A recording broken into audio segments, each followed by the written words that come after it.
Glória a Deus! Hoje eu quero compartilhar com vocês de um texto a qual o Senhor colocou no meu coração. Eu quero falar sobre 5 lugares que Deus te leva.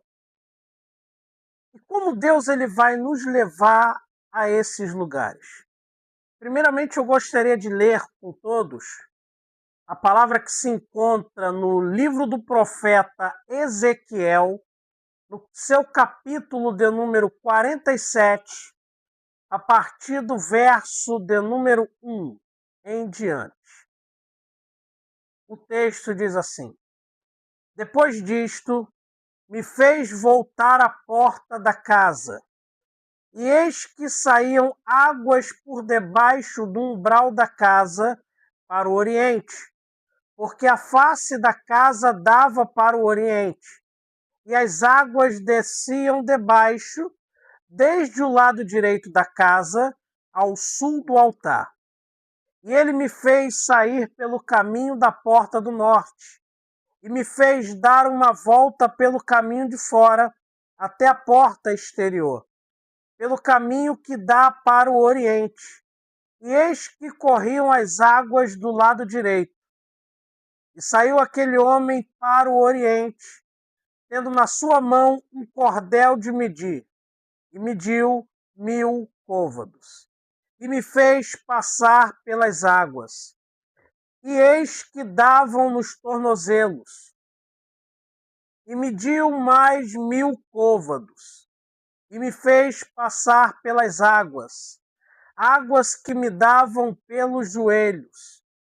E outra vez mediu 1000 côvados, e me fez passar pelas águas que davam pelos lombos.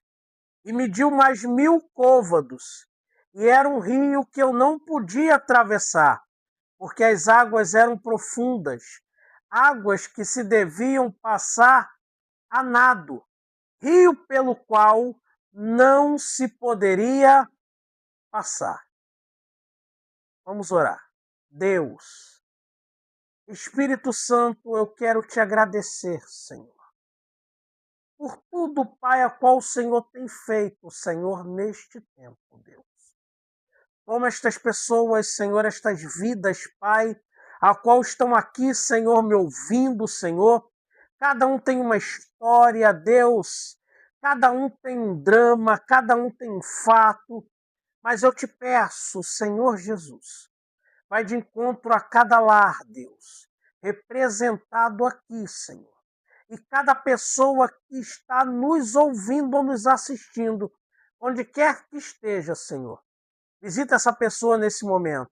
Entra com cura, entra com libertação, entra com provisão, Deus. É isso que eu te oro, meu Senhor, já te agradecendo, no nome santo do teu Filho Jesus Cristo, Deus.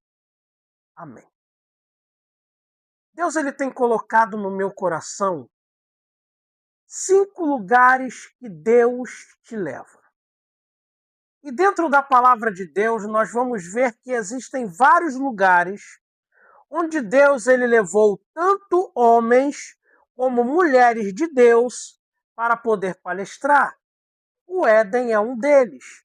Mas eu queria destacar aqui 5 lugares ao qual Deus nos leva. E o primeiro lugar, ele se encontra em Mateus, capítulo de número 4, a partir do verso de número 4. E eu quero ler juntamente com você. Abra sua Bíblia comigo, por favor. Evangelho de Mateus, capítulo de número 4, versículo de número 1 e 4. O texto diz assim: Então foi conduzido Jesus pelo Espírito ao deserto para ser tentado pelo diabo. E tendo jejuado 40 dias e 40 noites, depois teve fome. E chegando-se a ele o tentador disse: Se tu és o Filho de Deus, mande que essas pedras se tornem em pães. Ele, porém, respondendo, disse: Está escrito, nem só de pão viverá o homem, mas de toda palavra que sai da boca de Deus. Eu quero frisar aqui com você e pedir para você reparar aqui que a palavra espírito se encontra com letra maiúscula. Por que se encontra com letra maiúscula? Porque aqui é o Espírito Santo ao qual está levando o próprio Senhor Jesus ao deserto. E qual é a finalidade do Espírito Santo levar o Senhor ao deserto? A finalidade é para que ele fosse tentado pelo diabo. Quando nós pegamos a palavra de Deus, nós vamos ver que Jesus foi o segundo Adão. Nós temos o primeiro Adão e o segundo Adão, que é o Senhor. Só que o primeiro Adão, ele caiu em tentação por causa de uma coisa: comida. Comida. E o que aconteceu com o segundo Adão? O segundo Adão, que é o Senhor, ele estava onde? No deserto, estava num jejum de 40 dias, e a Bíblia diz que depois disso ele teve fome. E nesse momento que chegou o tentador, ou seja, o diabo, e disse para ele o seguinte: se tu és o Filho de Deus, mande que essas pedras se tornem em pães. Qual é a resposta do Senhor para ele? O que o Senhor vai dizer? Está escrito: nem só de pão viverá o homem, mas de toda palavra que sai da boca de Deus.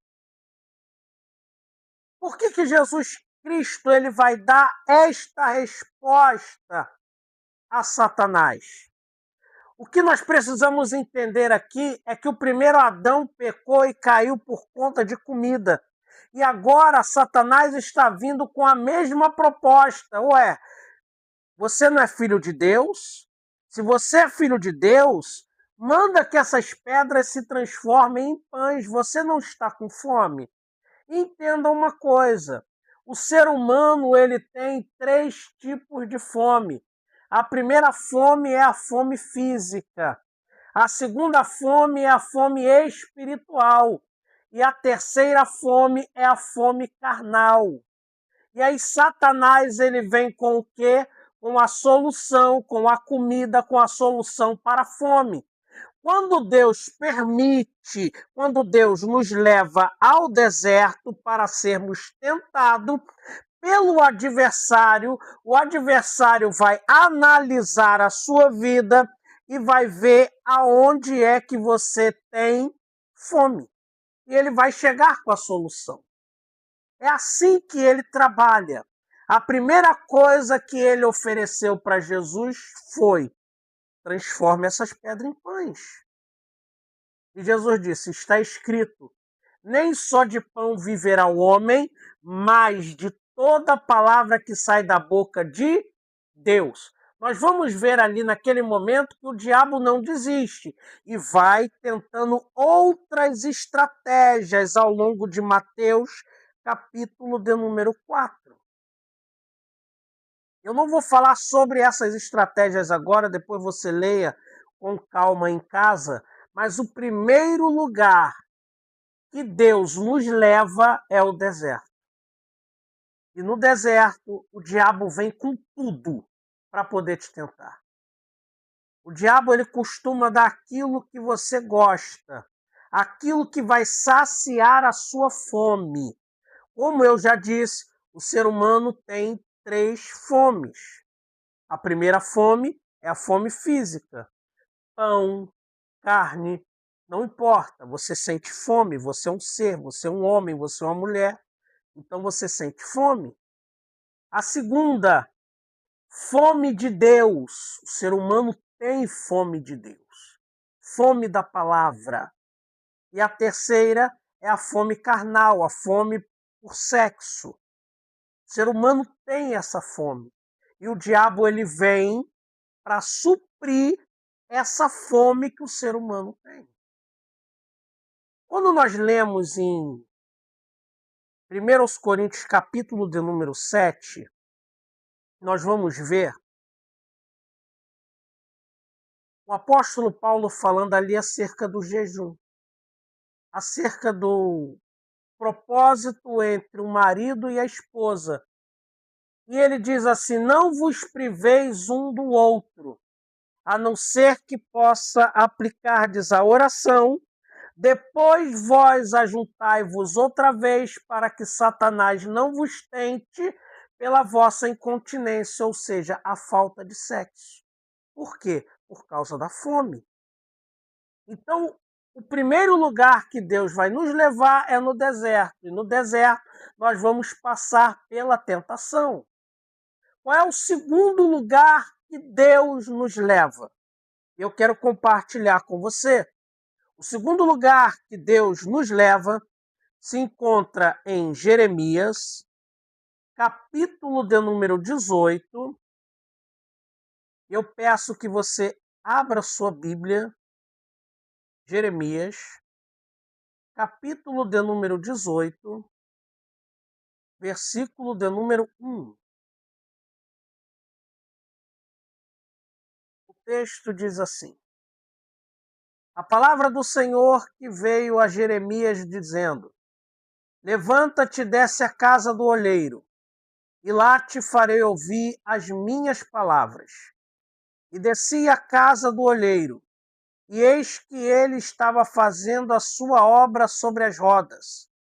Como um vaso que ele fazia de barro quebrou-se na mão do olheiro, tornou a fazer dele outro vaso, conforme o que pareceu bem aos olhos do olheiro fazer. Está vendo aqui? O segundo lugar que Deus nos leva é na olaria. Por que na olaria? Primeiro Deus vai dizer assim: levanta-te e desce à casa do olheiro, e lá te farei ouvir as minhas palavras. O que Deus está dizendo para Jeremias? Jeremias, eu quero te levar num lugar, mas primeiro eu preciso que você se levante. Se levantar é ter a disposição, é não ficar prostrado no lugar onde você está. Levanta-te e desce à casa do olheiro. Eu preciso que você veja algo.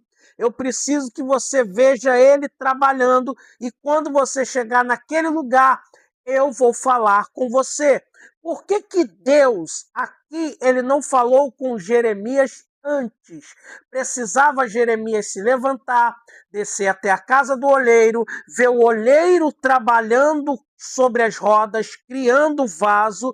Jeremias precisava ver o processo de fabricação do vaso, porque Deus queria aqui que o processo ao qual Deus iria entregar para ele a visão, a revelação, também ela fosse visual.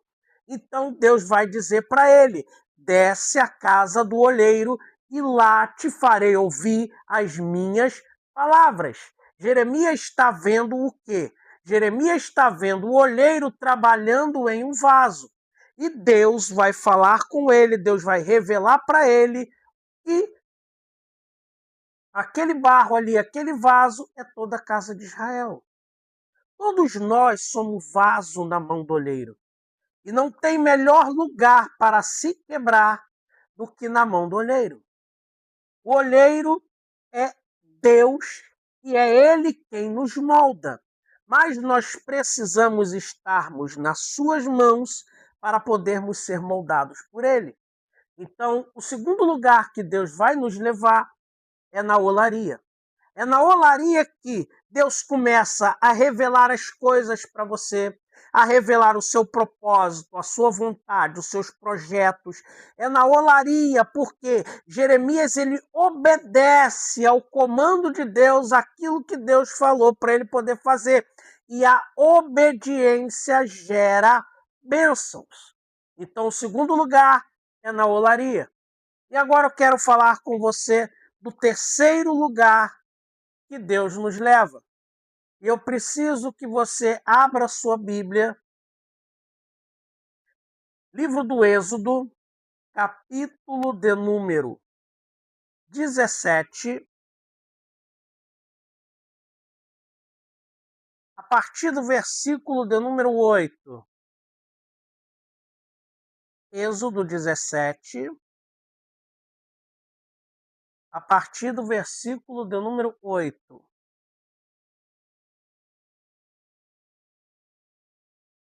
O texto diz assim: Então veio Amaleque e pelejou contra Israel em Refidim.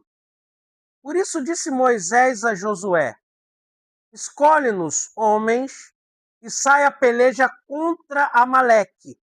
Amanhã eu estarei sobre o cume do outeiro, ou seja, sobre o cume do monte, e a vara de Deus estará na minha mão.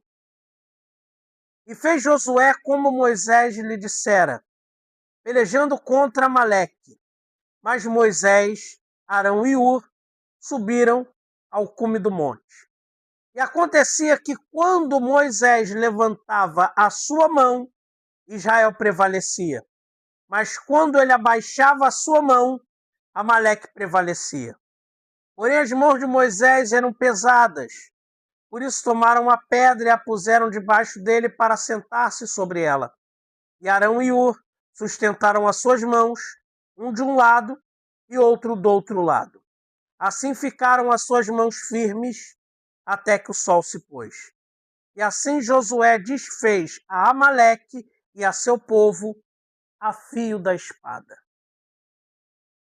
Quando nós lemos aqui em Êxodo, capítulo de número 17, nós vamos ver dois lugares aqui. Primeiro deles, o monte. E segundo, o vale. O vale era o lugar onde acontecia as guerras. Amaleque aqui ele vai pelejar contra Israel. Moisés chega para Josué e diz: Josué, escolhe-nos homens de guerra e saia a peleja contra Amaleque. Eu estarei no alto do monte, orando e intercedendo. Só nesse texto aqui nós já entendemos que a batalha, que a guerra, ela tem dois níveis. O primeiro nível é espiritual e o segundo é físico. O nível espiritual, Moisés vai para o cume do monte, para o alto do monte, estender a vara nas suas mãos, estender as suas mãos, e Arão e Ur vai junto com ele.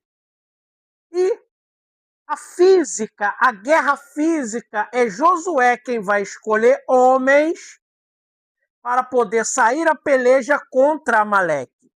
O texto bíblico vai nos dizer que enquanto Moisés estava com as mãos estendidas, Josué, que estava guerreando lá embaixo contra Amaleque, prevalecia. Porém, a Bíblia vai nos dizer que as mãos de Moisés ficaram cansadas. E eu aprendo uma coisa aqui, que todo líder, grave isso, chega a um determinado momento no seu ministério que ele cansa. E ele precisa de ter pessoas ao seu lado que vão lhe ajudar, que vão levantar as suas mãos no momento da guerra, no momento de dificuldade, no momento de dor, porque a vida do ser humano é feita de altos e baixos. Então, todo líder chega a um determinado momento que, por mais que ele se esforce, por mais que ele queira que o povo que está lá embaixo vença a batalha, chega um momento que ele não dá, ele precisa de ajuda. E é nesse momento que Arão e Ur entram. E eles vão, pegam as mãos de Moisés e seguram as mãos de Moisés. Só que Arão e Ur também cansaram. E aí a Bíblia diz que chegou o momento que eles pegaram uma pedra, colocaram as mãos de Moisés sobre a pedra, e aí Moisés conseguiu vencer a batalha. Josué conseguiu vencer a batalha. Mas eu gostaria de frisar uma coisa aqui nesse texto. Que a batalha, Josué só estava ganhando a batalha, Josué só ganhou a batalha porque tinha Moisés com as mãos estendidas lá em cima. E enquanto Moisés, pelo cansaço, abaixava suas mãos, Amaleque prevalecia. O que eu aprendo aqui? Enquanto Moisés abaixava as suas mãos, era menos um guerreiro que voltava para a sua casa. Era uma baixa que acontecia no exército de Israel. Era um homem que morria, era um homem que estava na guerra, mas infelizmente, por causa do cansaço de Moisés, esse homem morreu. Mas a Bíblia diz o seguinte, que Moisés colocou as suas mãos junto com Arão e Hur sobre uma pedra e Josué conseguiu vencer a batalha. Esse texto é tão importante que Deus ele disse para que escrevesse um memorial acerca dessa história. Para que um memorial? Por causa desse memorial é que hoje nós estamos aqui lendo ele. Qual é o quarto lugar que Deus vai nos levar? O quarto lugar que Deus vai nos levar é o caminho da intimidade. Eu gostaria que você abrisse a sua Bíblia comigo, por favor, em Ezequiel, capítulo de número 47,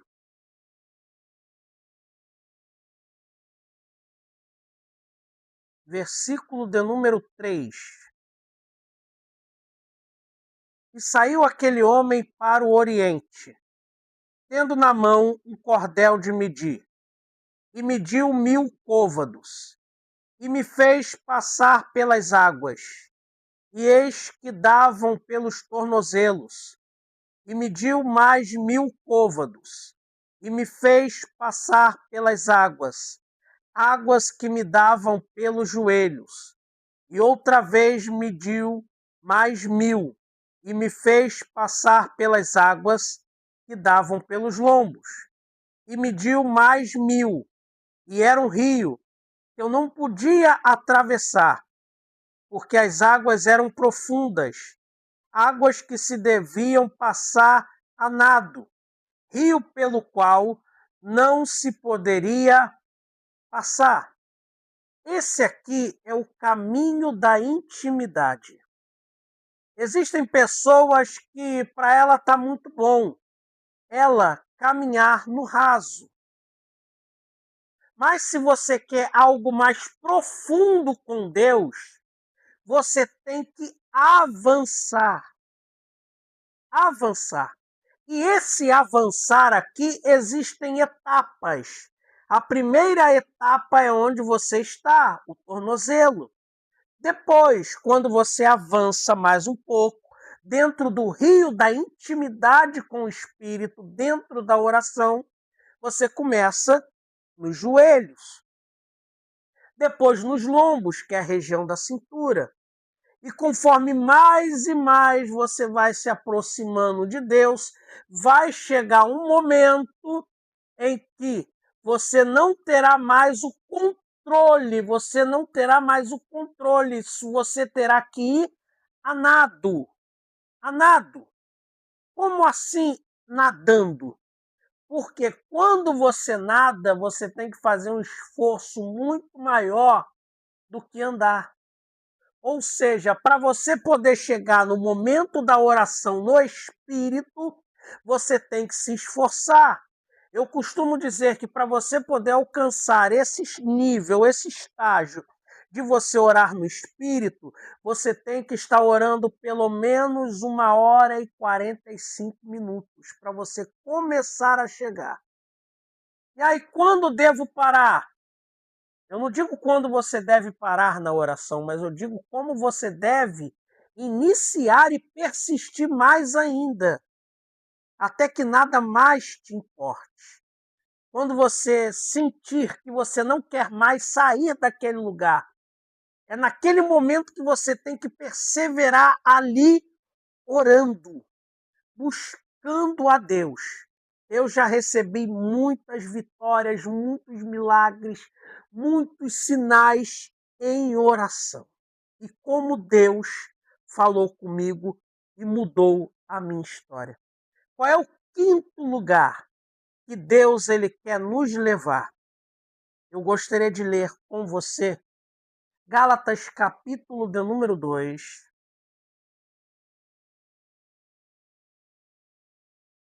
verso de número 20. Gálatas capítulo 2, verso de número 20.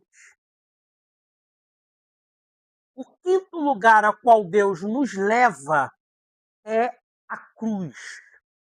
Mas como a cruz, Deus ele nos leva à cruz não para ser crucificado, mas para ser um espectador e você entender que para você não tem mais volta, para mim não tem mais volta, para você não tem mais volta.